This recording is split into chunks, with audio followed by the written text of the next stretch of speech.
I wouldn't allow Curtis Jones to leave. Follow Bro Time on TikTok, Facebook dan YouTube jika anda mahukan more Liverpool and football content. By the way, kalau jersey korang rosak macam ni, nak buat name set dan elok terus macam ni, macam jersey aku ni, boleh Roger rakan aku, Gold Digger, aku bagi link dekat caption aku.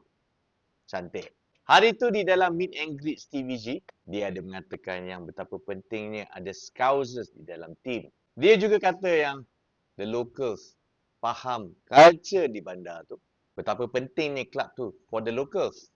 Mereka tahu macam mana fans nak main dan dia tahu macam mana demandingnya from the fans. Abang Long juga mengatakan yang homegrown players sangat-sangat penting untuk perkembangan bola sepak di Liverpool. Dia juga kata yang Liverpool Academy tu is probably one of the best academies in the world yang produce the likes of Michael Owen, Jamie Carragher, Robbie Fowler aka God, Steve McManaman dan juga Abang Long kita, Steven Gerrard.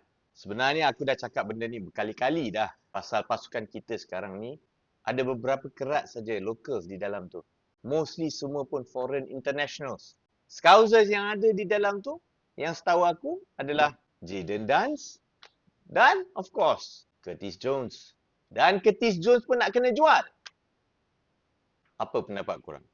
Cuba komen. Kita tengok sajalah.